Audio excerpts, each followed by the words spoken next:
ផ្លូវដែលពួកយើងបានដើរកន្លងចង់អៀតពេកហើយ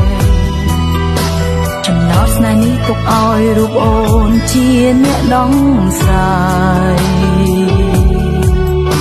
មើលថែរូបនាងឲ្យល្អណាបងទើបអូនសប្បាយសូមឲ្យអូនឃ្លាតឆ្ងាយទាំងចិត្តស្រឡាញ់អូនសូមដកខ្លួនចេញហើយស្នេហ៍អើយកុំឲ្យឈឺចាប់កុំខឹងដែលអូនចាក់ចេញមិនប្រាំណាបងសុំឡាញ់ឲ្យអូនអស់គុណវេលាកន្លងដែលបងស្រឡាញ់តែអូនត្រូវដើរចេញដើម្បី